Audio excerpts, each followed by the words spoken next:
and welcome to the Kerfuffle special for International Women's Day. And joining me today are my guests, Megan 18, fantastic agent from Haslam's in Reading, and also NEAA superstar, Arla superstar. We have Sián Hemming-Metcalfe. How you doing, Sián? Good, really good. Thank you, David. Sián is what she doesn't know about inventories, you'll never know. She is a wealth of knowledge on everything around the lettings process. And we're joined by Sharon Carter, who may not be a stranger to some of you on Facebook. You might have seen some of Sharon's interviews with people like Stephen Brown. She's not afraid to tell you what she thinks.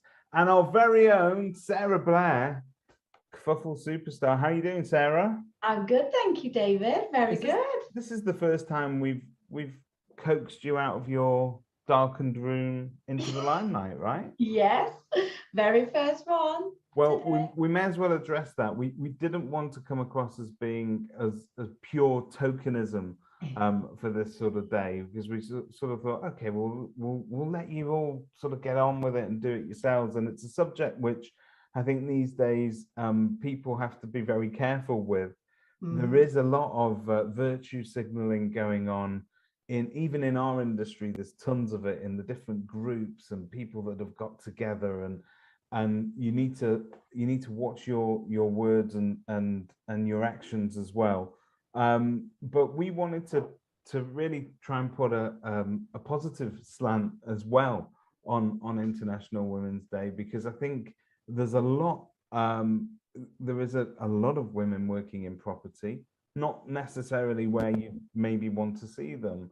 But one of the questions that we were asking the other week was, how can we encourage more women to go into property? Is it a natural job that you think they would go for? Are we engaging with young people at that level? And more importantly, did you think you'd end up in property when you started out ages ago? So I'm going to start with Sián. Sián, when you were sort of this tall and you were growing up, and I'm still that tall, by the way. When you were just a little bit smaller, when you were growing up, what was your kind of dream ambition? Did you think you would be talking to people about inventories today, for instance? No, not at all. My dream was actually to go into the army.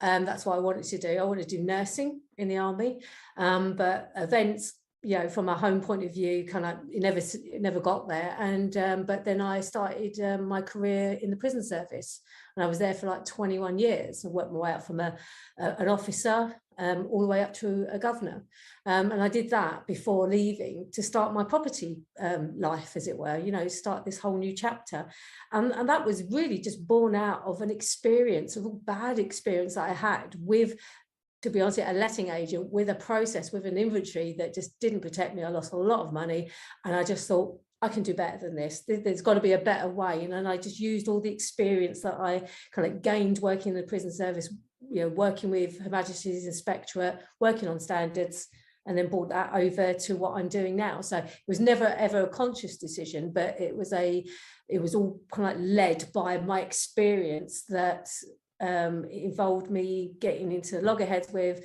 an agent, loggerheads with tenants, and just having a really bad lettings experience. And I just thought, there's got to be something better than this. It can't all be like this, because that was my first ever experience as well as. So what's really interesting about what you've told us is that you were in something far, far away from the property industry, although they do deal with long-term stays. In prison, though, you would imagine that is that a very heavily male-dominated system? Do you need to be tougher than tough? Do you need to sort of, in some ways, did you feel the pressure to conform to being overly sort of tough and to compete with those testosterone-fueled people around you? Yeah, very much so. I mean, my first few years, it was almost like a rabbit in a headlight, not really sure what to do. Yeah, very male dominated environment. I worked mostly in male prisons. So therefore, from that point of view, my predominant experience was always with my male counterparts. And to be fair, in the main, they were pretty positive. They were really good. But there were a few that were quite negative, and it kind of like made you feel that you had to work that much harder. You had to prove yourself so much more to be worthy of the uniform, worthy of, you know, the praise from your colleagues, and to be honest with you, taken seriously. I mean, I remember one of my first alarm bells being told, "Oh, stay there, love. You go make the tea. We'll deal with it." I kind of looked at him and went, "Excuse me." So my first thought was, well, I'm going to get there first, and I did.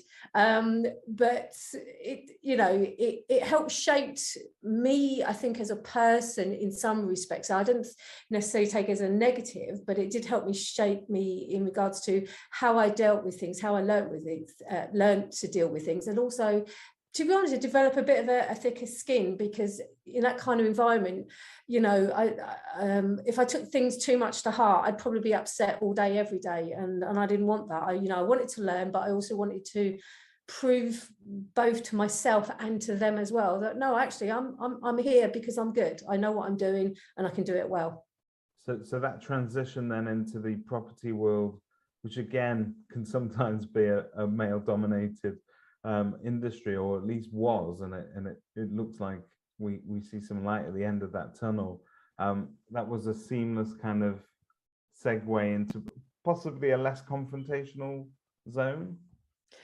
Yeah, definitely less confrontational, as you can imagine, especially when you're like, you know, previously dealing with like 1,600 male prisoners who really didn't want to be there, you know, and now I'm dealing with a lot of gentlemen and agents and people in the industry that do want to be there. So, you know, the dynamics are definitely different.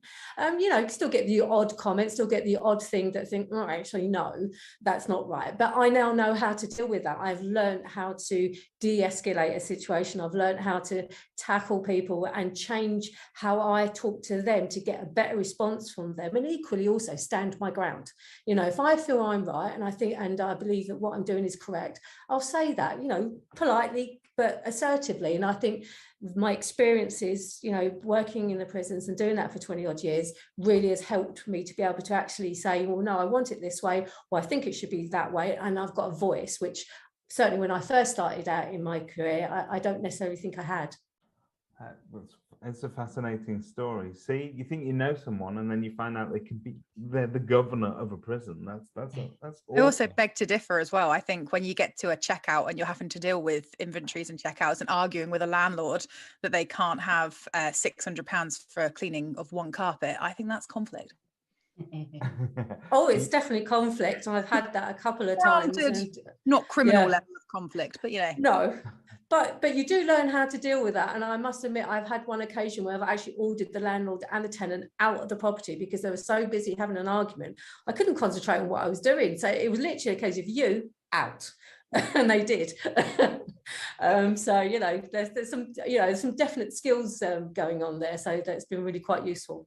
So Megan 18 then, when you were Megan 7.5,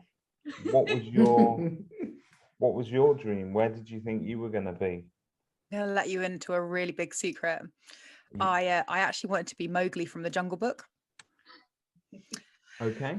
We're breaking ground today. So yeah, for a good 6 months, I would only wear red pants around the house and wanted to be Mowgli from the Jungle Book. So that was my first career aspiration. Needless to say, I'm not Mowgli from the Jungle Book. So yeah, I guess I wanted to be Mowgli. Then I wanted to be a vet. But then I realized that I didn't want to put animals down. I just wanted to stroke like all the dogs, which wasn't a good enough reason to be a vet. Then I was going to be a journalist, had a degree lined up for that. And then went and did ski seasons and was like, no, it's not for me. But my mum was an estate agent and she used to take me on her repossession valuations in my car seat as a baby. So I think I was firmly etched into my brain, this property industry from the get-go, really. So yeah, she got me a job ordering HIP reports and typing up property details, and here we are. That's awesome. So when you looked at what your mum did for a living and obviously spending some time with her at work, I mean, I know this, I'm cheating a little bit because we've spoken about it recently, because it's been a very significant anniversary for you recently, but your mum was obviously a huge figure in your life in terms of influence and who you look up to. Was property part of that as well? I think it was, but not necessarily intentionally, because you know, my mum was a single mum of 3. When we were sick off school, we had to go to work with her. So I used to sit at the back of the office with the typewriter, and I used to get paid in pocket money to fold her tout letters. So, you know, by default, her, you know, and she was really good. You know, she was a manager, and in that era, you know, you didn't get many female sales managers in a state agency in the 90s. So, you know, she was pretty cool. So yeah, I think definitely in all aspects of life, she's been a massive inspiration for me. But yeah, I don't think I had any chance of getting away from property. Now I look back at it, but I still bump into her old colleagues, and they're like, oh, it's like Mini Leslie, or Mark, one of our old bosses, calls me Mini Mink, because he used to call her Minky. Sharon, go on. Surprise me by telling me you always dreamed about becoming an estate agent. Absolutely not. No. So I wanted to be a teacher. So I was very bossy. I know you'd never guess that. So from the age of 4, I had my career mapped out. I wanted to become a teacher, and then I wanted to become a school inspector. That was my plan. So that's all I kind of worked for. I went to uni, started teacher training. It was going through the changes of processes of teaching at that time, which I didn't actually agree with. And then my dad went blind, and my mum had a brain tumour whilst I was there. So sister was still at school. I had to come home and basically be carer and suddenly do the grocery shopping and look after the house and all that kind of stuff. And I grew up a lot, and I kind of found my voice. And so it was Christmas time, and I was due to go back to uni, and I was very brave and said to my dad, I'd like to change courses, please. I'd like to do business studies. I don't want to teach anymore. And Dad said, no, you don't start something that you don't finish. You're not going to be an eternal student. You either go back and you finish, or you get a job. And I said, in a very dramatic teenage way, but Dad, you don't understand. I'm going to end up in prison, where Sián would be keeping an eye on me, because I'm a child. It's all changed now. I don't believe in it. And he was absolutely insistent. So I dug my heels in. And whilst I'd been at uni, Dad was very keen for me to understand. Mum and Dad had always been self-employed, so they were very keen that I understood the process of how you earn money. We were very fortunate as children, but he wanted me to understand the work ethic. So I'd got a job in estate agents at the weekends. So I didn't go back to uni, much to the disgust of my dad. And I got a job in an estate agents, and he was furious. You're going to end up like Susie Lamplugh. You're better than that. You might as well say you're a failed car salesperson. You're better than this. So yeah, it was a very big disappointment. Yeah, and that's how I ended up in property. And in actual fact, my first full-time job, so I didn't go straight into property. I was kind of like, okay, this is what I'll do. So I actually got a job managing nightclub. Wow. For a start. I didn't tell Dad that bit. I don't think he ever knew about that job. But I was earning a wage, and he just believed whatever I told him. So I'd rung up quite a large independent / corporate, because there was a job in the newspaper and they were opening an office. And I told them I was working in this club. And he told everybody in the office, because he offered me the job straight away, and he told everybody in the office that I was a pole dancer. And so they were all the boys in the office were really excited about this pole dancer, and then they got me. And I'm like, I am definitely not a pole dancer. So yeah, I was a very big disappointment, not only to my father, but also to the people I worked with.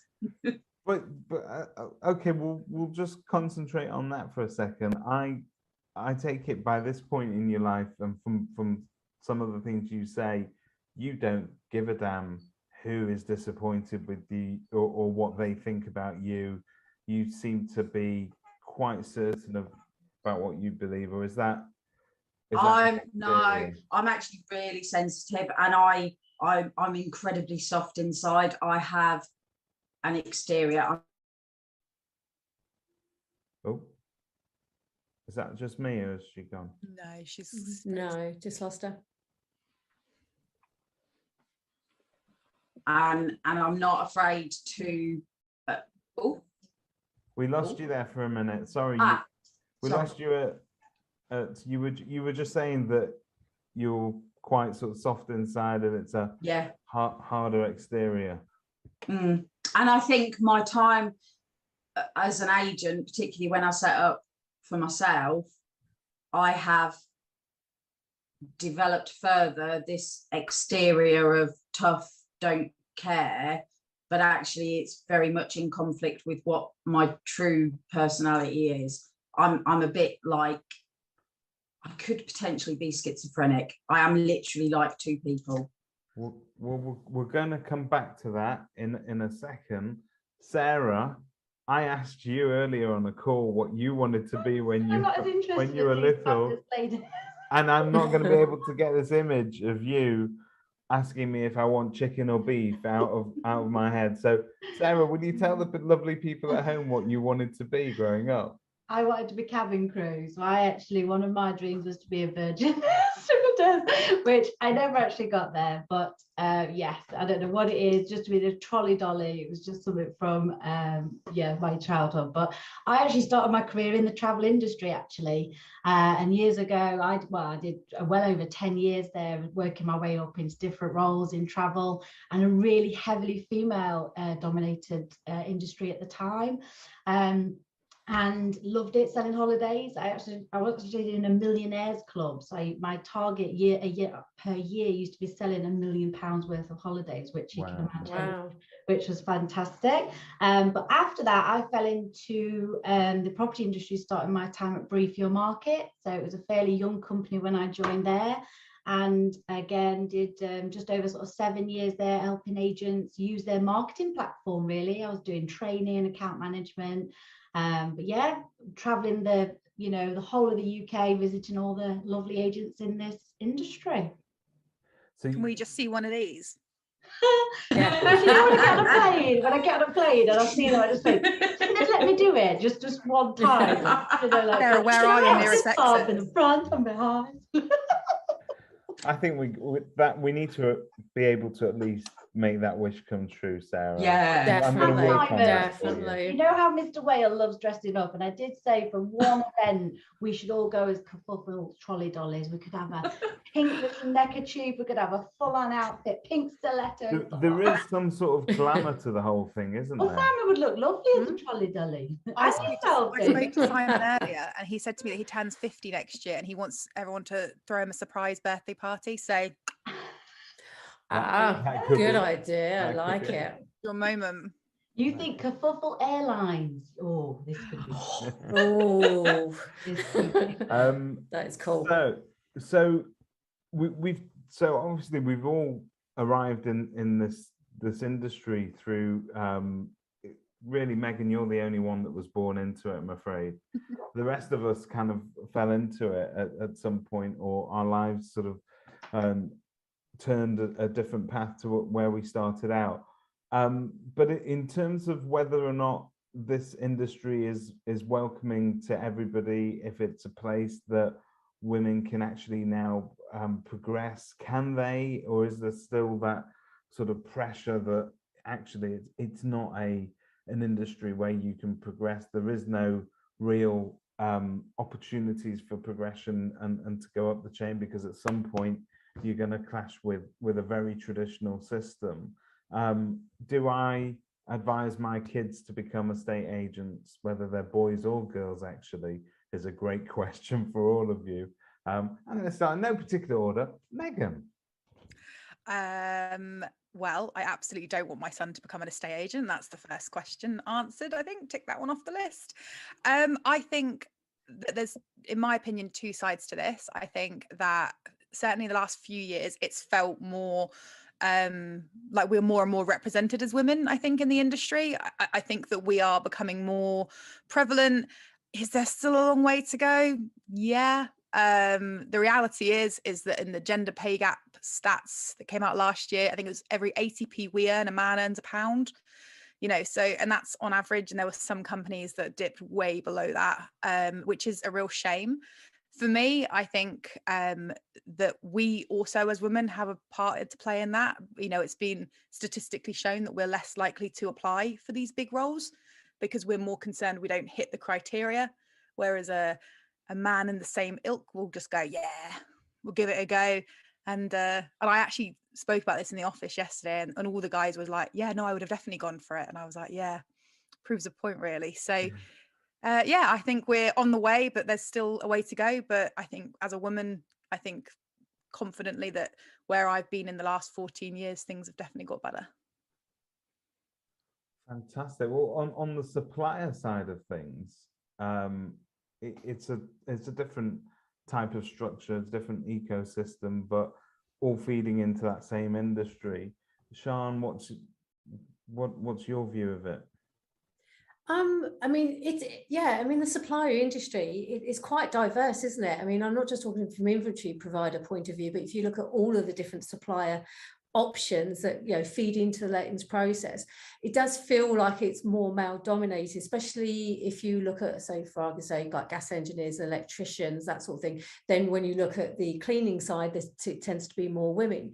But also if you look at the inventory side, there's actually a lot more men in the inventory business than maybe that some would think, because it's always, and certainly my interpretation and feeling of it, certainly when I first started, was that it was all just mums, you know, trying to do a couple of hours here or there, and, you know, just trying to fit it in with the school run. It wasn't really a business, it wasn't really a job, it was just something to make a bit of money, you know, occupy a bit of time. And I've since learned it's so much more than that. But yeah, there definitely is a more male orientated environment in certain respects with some of the agents that I work with.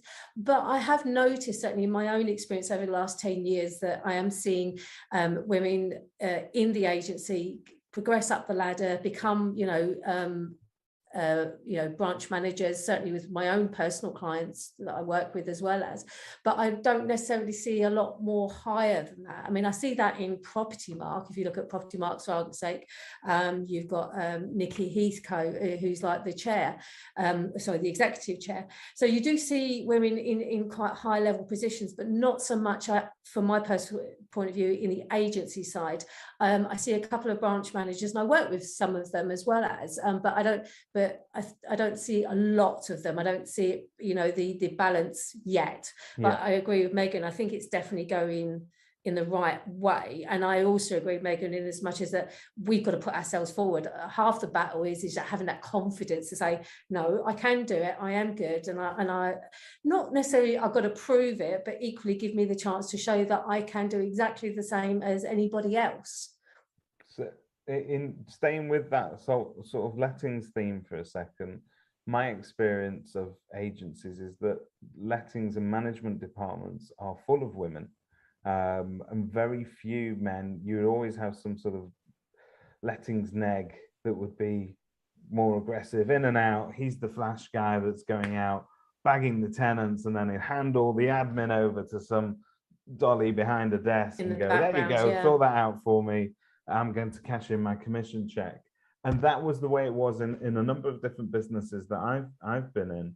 And there was that sort of, that's where sometimes women were parked, because there was plenty of work to do, really important. I mean, when we look at the overall lettings process, let's face it, anyone can, don't tell my clients this, but anyone can sell a house, right? But when it comes to lettings and management, making sure that you don't go to jail over a mistake or whatever it is, it's detail, it's got a bit of skill to it, but there's plenty of work. And I just got the impression that we, as an industry, we dumped women into these roles. Who wants to jump on that one? I think we need to be really careful. So I think property has always been a good industry for women to be part of. And, you know, I'm knocking on now, so I've kind of seen it through different generations.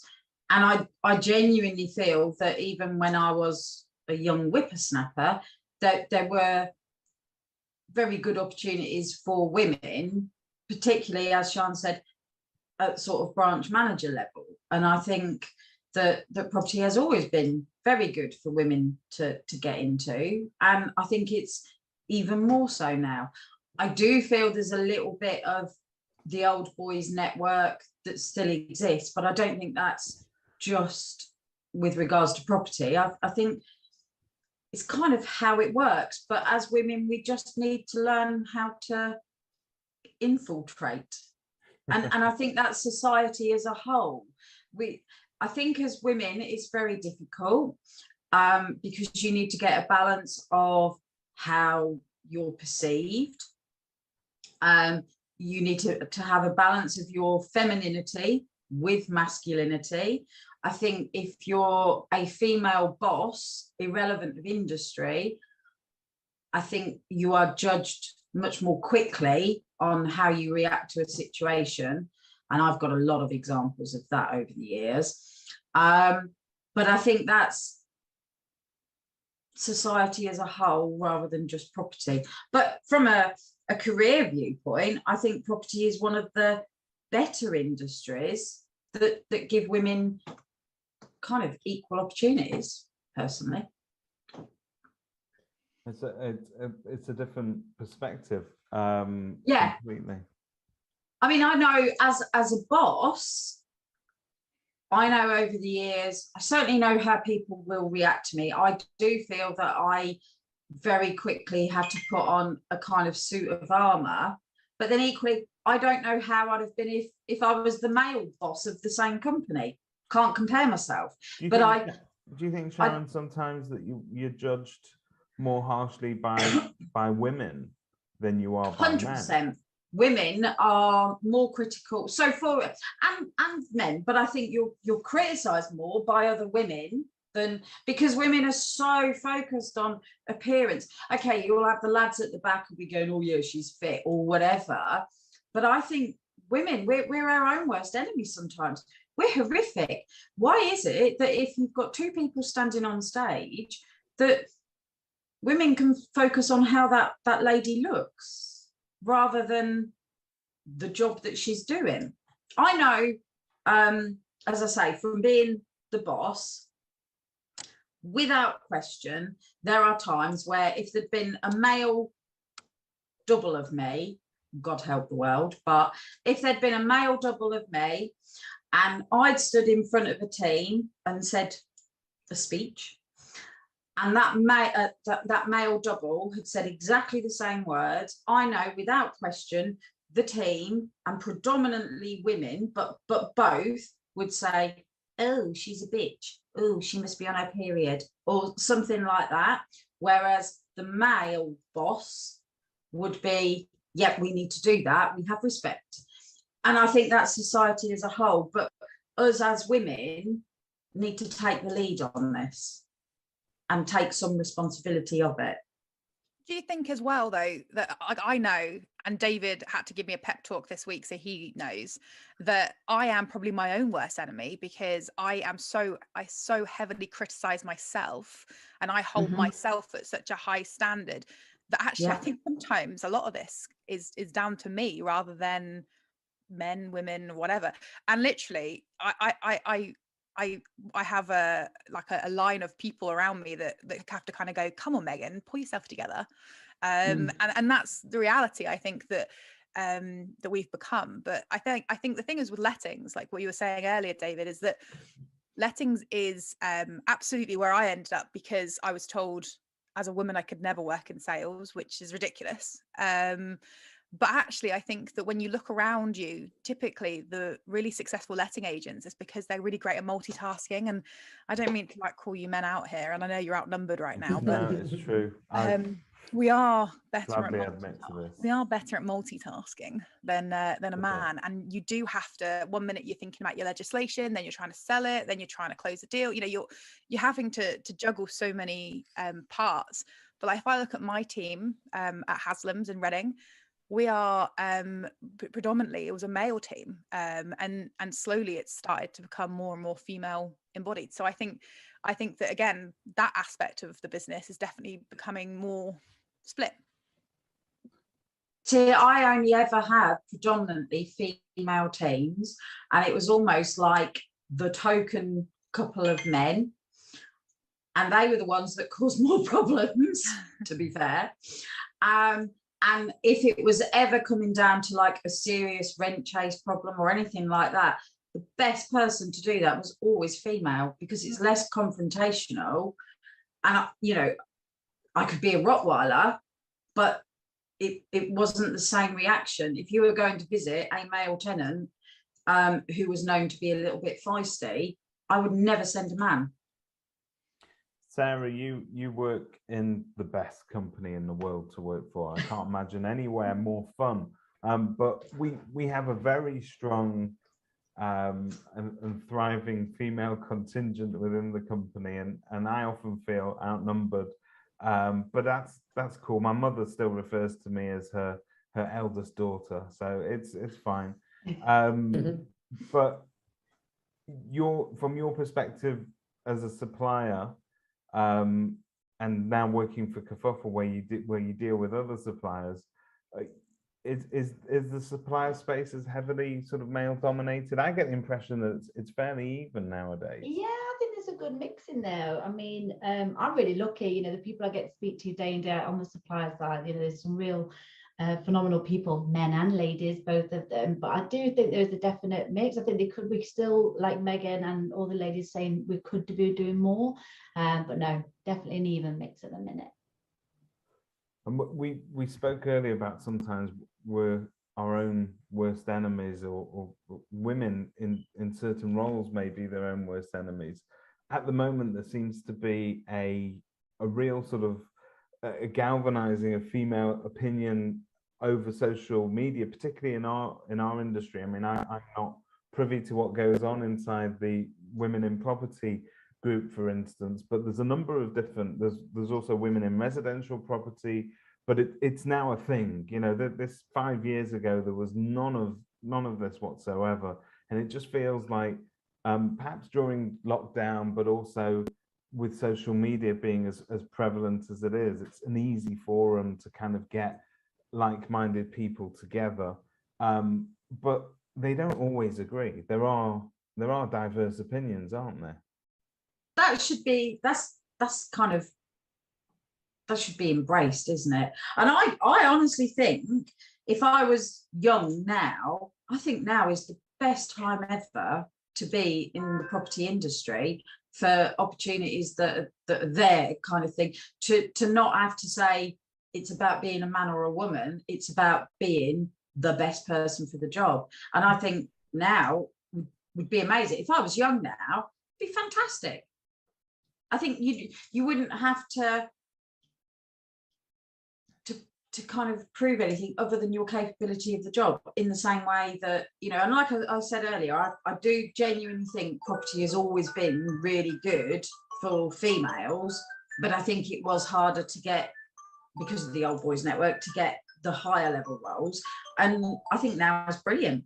And the women in estate agency groups is really good, because as women, we do have slightly other different day-to-day issues going through our various generations than a man would ever be able to comprehend, and those issues will impact your work in a way that a man wouldn't be able to understand. So I think it's good. But the women in estate agency groups are really lovely, but there's not, what I like about those groups, there's not this bitchy element to it. So I think women are saying, do you know what, it's not about being women, it's supporting ourselves. And I like that. It's how we can help, isn't it? It's basically just understanding that we each have our own individual issues, just as, but to be honest, as human beings, but then we do, as women, also have other things that we have to either deal with, both physically, mentally, you know, from a family point of view. But there's a level of understanding there that we then, you know, when we talk to each other, we go, yeah, I understand that, I get that, I can empathize. But equally also then, but offer advice and support that actually you can then put into practice, you can use, because maybe you've been there, you've seen a family member there, your mum, your sister, and you don't feel like you feel less judged by having that conversation, by saying something, whereas normally we'd probably hold back a bit, not necessarily say what we feel, because we're worried about that judgment side of things. I find in the groups, people are just willing to say, can I help you? What can I do? Have you tried this, or could I do that for you? And you feel more inclined to actually accept that help as well. Whereas I think a good few years ago, we probably just kind of keep it to ourselves, shy away, and not want anybody to bother, and then just kind of suffer in silence. It is interesting as well what you're saying about the women in the estate agency group. And David, you should really close your ears because you're a boy and you're not allowed. But we did this whole thing about like quotes that kind of, we've been sharing like positive things. And I got tagged in one this morning. I thought it was worth reading out. It said, women need other women in their lives who think they are a big deal. No competition, no backhanded comments, no jealousy, no hate, just I love you, I support you, and there is no one on earth like you kind of energy. And I thought, bingo. That's exactly what we need. Yeah. Just more support. You know what? I sort of envy you. Sharon Carter will know the gentleman I'm about to talk about, but I spoke to a fella called Neil Giller, who is very much an advocate of people saying things as it is and should be, and getting it off their chest. But particularly when we talk about men, we are crap at talking about our feelings. We do everything we can to avoid it. And sometimes if we're overcompensating for it, we'll just turn the aggression, the passive aggressiveness up ever so slightly. But it feels like in our industry, at least, that is now rubbing off, and that people in general, whether you're women or men, you are not being as judged for your opinion as it used to be, because it used to be one of those things that you'd say something and everybody else would just jump on your comment and drag you down. Whereas now you feel that actually there's an open forum, and I'm hoping that means that all of these kind of conversations can become much more commonplace. But for sure, it's something that women tend to carry off much better than men for all of the above reasons. I think the industry has become a lot more. Can we just get him to do his manly voice again? Did anyone pick up on that? Because that killed me. You were like, well, we're really manly. You had to bring your voice down just to make it sound more manly. I was dying. Sorry. I'm aware I have a slightly effeminate voice. That's okay. Sorry, Sharon. The industry as a whole has become much more gentle. It was this very almost yuppie type industry. And I think it's become quite a lot. Now, I don't know whether this is society as a whole, although I don't actually think it is, but I think the industry has become a lot less male ego type industry, and I think it's become a lot more gentle and a lot more caring. And I do think COVID has had a very positive impact on the industry as a whole, to be honest. I think it's made us talk more. I mean, this kind of thing that we're doing now, for instance, would never have happened. They just wouldn't have come together if we hadn't been forced into using it. And now here we are, even though we're all back open, it's easy to get to all of you wherever you are and kind of bring all that opinion together. And I love that.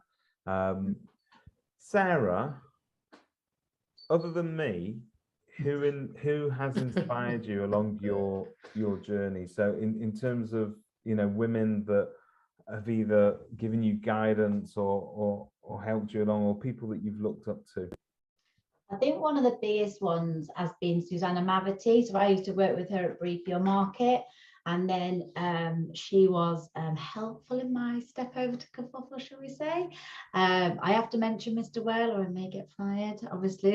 I knew Mr. Whale as well from my old role, so yes, he's obviously great. But I think, like I said to you before, I speak to some fantastic people in the industry, male and female, but some of the ones that really stand out, like driving forces really of the industry. We've got Louise Moss, who when I come off the phone from her, I'm just like, I need to be better. I need to be like this lady. But also you've got like Amy Shields. She's just had another promotion. She's doing fantastic over there at Sprift as well. And then you've just got some ones that really just, every time I speak to them, like Jane Gardner, I spoke to her the other day on a Monday morning, and I tell you, just having the conversation with her changed my complete day. I mean, it was a lot of laughs, a bit of talk about Botox, that and work. She'll kill me for that. But no, just and also Charlotte from the Able Agent, again, just real great advice, you know, real sort of like I say, just sort of driving forces, really. It's interesting you mentioned Amy Shields, because she completely ruined my entire evening yesterday by forcing me to think about my life. I was on the phone to her, and she mentioned something about what she'd like to do after her career is over, like what her dream is, and it was lovely. And I said goodbye and whatever, and I walked in the house, and I was like, I don't know what my dream is. Like, I don't know what I'd like to do when it's all over. I don't. About 10 minutes later, I get a text from Amy Shields. Mincy, I forgot to ask you, have you found your dream yet? I spent the entire evening trying to work out what it was that I wanted. But it's interesting that you mentioned those people, because they're all young, and they're all very, very much active. They are in their own right forces to be reckoned with in terms of very successful in their own field. Sián, who do you look for inspiration? Funny enough, I was talking to Sarah the other day about this, and it's really got me thinking. And I was, because, like, you know, like what positive female role models are in my life, and it's weird. I don't have a specific person that I would say that, you know, that it's almost like my go-to. I think there's so many people in the industry that I've met along the route, especially over the last 10 years. Because like I said, this is not where I ever expected to be. So everybody I meet, I'm like learning something new, both about them, about the industry, and where everything fits. But I mean, I'm constantly talking to suppliers in the industry, different people, and some of the people, certainly in the inventory side, you got Emily from AJPS, Anthony, oh God, I can't remember the J now. Oh my God, she's going to kill me. Emily from AJPS. That's probably an easier way, rather than me trying to figure out what the acronym stands for. She's going to absolutely kill me. But you know, we've talked about the industry loads and loads of times, and about how, you know, we can like make the industry better. And it's so nice to be able to have a sounding board, having like-minded people, you know, that have got the same kind of aspirations, the same kind of thoughts and hopes for the industry, you know, and where we want to go. I've got a very great podcasting companion, Melissa from MGN Inventories. She's an ex-property manager, and so she knows the industry from that side, and now obviously from our side. So her and I get on extremely well. You know, we talk in similar ways. Our thoughts are the same. But you know, I've been lucky enough to meet people like from Property Market, like Nikki. I talked to Sarah quite a lot, and again Charlotte from Able Agent. She's got a huge amount of time and patience, and really good, like someone to understand and put your thoughts across and kind of get them into kind of some kind of perspective. So I think it's a case of, I get it from all different types of people, and each one brings something unique that like either I hadn't appreciated, didn't know about, or I just kind of helps me cement my own understanding. So I think it's a great way then of kind of like, rather than centering on one person, it's just like getting as much as I can from every single kind of conversation and you know, relationship that I've got. It's fantastic that we've got blessed with so much variety, if you like, of great sort of inspirational people. Sharon, who does it for you? Well, to be fair, my mummy is my inspiration because she's amazing. So it's out of industry, but yeah, so she is, over the years, the person that you think, God, if she dealt with all that, this is fine, I've got this. And then, so I'm at the opposite end of my career, really. So, but if I think back to my younger days, I would say a lady who was very inspirational at the time, and probably I didn't fully appreciate how much she was, is a lady. So I was in my first full-time neg job, and there was a lady who was the manager of a company opposite, and she ran the team, and she had this air of confidence as she walked to her car, and I just thought, damn, she's good. And I liked the fact, if I'm honest, that people would say, oh, you know, she's a bit feisty, she's this, that. And I thought, go you. And then she was promoted to like an area manager for that company. And I just remember watching her thinking, damn, that's good. I think more recently, actually somebody who I think is one of the early sort of inspirational people is actually Sally Lawson. She, as a female, pushed herself out there on social media way before it was really a thing. Yeah, true. And I think she was very clever and very knowledgeable, and she got herself into, you know, high profile roles and had the respect of the marketplace, not because we're male female, but because of her knowledge and her capability. She always carries herself with absolute sort of confidence in every situation. Amazing. I don't know whether that's real or not, but it's on stage, whether it's on stage or whether you're talking to, she has got control of that. There's an air about her, there's an aura. Definitely. And I think as a female, she kind of led the way, actually. Yeah, that's interesting. Megan, I mean, we spoke about your mum, but there are others, aren't there? Oh yeah, God, I could probably list quite a few. I think Amy Shields, again, massive one for me. I always refer to her as my career wingwoman because she definitely cheers the hardest for me at every possible moment. We used to work together, so definitely her.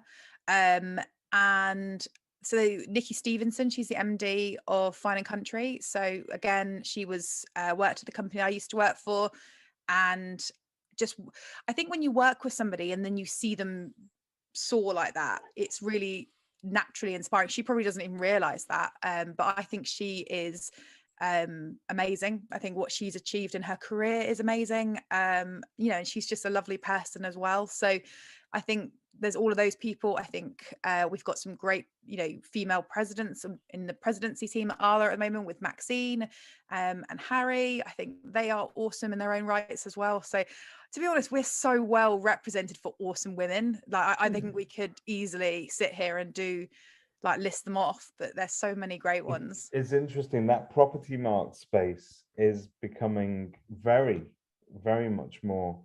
I'm not sure if it was you, or somebody else said that Arla and NAA back in the day used to be pale, male, and stale. Yeah, that was me. And that's not the case now in any way, is it? No, pale, male, and stale is my favorite phrase ever. But yeah, I think we're in this really great at Property Mark where it doesn't matter what pipe work you've got, it doesn't matter what color your skin is, you know, it doesn't matter who you love, you know, you're in. So as long as you're good at your job and you got some passion, we'll take you. Fantastic. So to all the to all the young people out there that are making life decisions and they're deciding which industry to go into, Megan, do you feel now that it's a proper sort of career path that we've built for people, that there's progression, that there's a future for us all? Yeah, but you've got to want to do it too. So, you know, all the women that we've all mentioned today, actually, every one of them, if you look at them, has grafted and they've tried really hard and they've put themselves out there and they've made that plan. So property is a great place for meeting people. It's great for networking. It's exciting. You have some weird stories that come out of it. It's absolutely nothing like selling sunset, but my God, can you take yourself from some places that you never thought? So yeah, I think that the path is there, but you've got to want to graft for it too. It's not going to land on your plate. It is. Do you feel sometimes you have to work harder than your male counterpart to get to the same position? I think definitely in my early career, like I used to turn up to do evaluation at like 22 and they'd look at like literally the men would be like, ugh, you know. So for me, that was why I became Arla qualified. I was taking the mick out of you this morning, wasn't I, that I only became qualified 2 years after you, because I felt like I had to do that because I didn't have the right pipe work for that conversation, but it also meant that people kind of respected me more because I could just bamboozle them with qualification stuff. It's yeah, it's certainly, I mean, you've retained most of your training. Well, what I've discovered in conversation with you, whereas mine's just like gone. Detail, not my thing at all. Need to revise that again. Sarah, we're getting to the end of your first podcast ever. Has it been okay? It's been fine. I think in my head I built it up to be so bad. If you just seen me before, which is not like me at all, I was literally like, got no nails left. Adam phoned me before and asked me a question. I was like, I'm gonna have to call you back. But no, it's been lovely. It's been very like inspirational, I think, just listening to even just these three lovely ladies here and what they've been their stories. It's been great. But I've actually really enjoyed it. Thank you. Sharon Carter, I need to buy you a drink and get the whole story, because off air before you gave us just a glimpse into your morning, and to me there are stories there. Oh yes. One day I'll do a film. Okay, really great question then for you. In the film of your life, who plays Sharon Carter? Which actress, which celeb? Well, to be fair, I'm not really hot on films because I can't sit down for long enough. You guys have done really well to keep me sitting here for this long. So I'd have to say there's very few actresses that I can think of. But I'd like a bit of Cameron Diaz, because she's a bit like crazy wild, but inside there's actually a very clever lady. And I'd like to say that's me. Okay, Sean, who's playing Sean in when they make a film called The Governor? Oh, don't. I don't know. I'm thinking a bit Helen Bonham Carter, because I find her very, in a way, I'd like to be her, because she's quite enigmatic. And she does have that air of, I don't care, I'm going to do what I do, but she does it so well as well. And yeah, she'd be great if she would agree to it. I don't know if she would or not. I need to probably feed her a lot of cake. All these actresses need feeding, you know. Sarah. Me and Louise, who also works at Kerfuffle, was talking about this before, and actually, not that I think she's like compared to my life, but Jennifer Lopez, people. I mean, I saw her last film at 50 years old, to be able to do that with the whole with the dancing, the pole dancing and everything. You know, I would like my body to look like that now at 42, never mind at 50. So yeah, Jennifer Lopez. I'm never going to have a body like that. I've given up working at it. Megan, I've asked you this question before, I feel. You have. So Jennifer Lawrence, for sure, because she always plays really cool people in films. I think that she is, like me, exceptionally awkward and exceptionally clumsy. And I think that we align very well there. Someone quoted her as being the present day Marilyn Monroe as well. Yeah, I you know, I call that myself as well. So yeah, I like Jennifer Lawrence. She's very real though as well. Yeah, so, she's cool. I definitely think she's cool. She is. I'd like to thank all of you for your time. I know that you're very busy people, so thank you very much, and thank you for contributing. I think it's fantastic. I see loads of content. I know, Megan, you've done a whole load of podcasts that I've had a little bit of involvement with, but there's loads of great content going out there, and I'm hoping that it's not all just tokenism, that people are kind of like just doing it just for the day. And I think we need to take this kind of inspiration and sprinkle just a little bit of it in every day, so that we make it just a sprinkle. We make it a bit more like it should be. Like this is life every day, rather than just one day a year where we celebrate and get behind people. It should happen every day. But thank you for being a driving force in all of that. Thank you very much. Thank you. Thank you. Thank you. Bye. That's it, Sarah. It's over.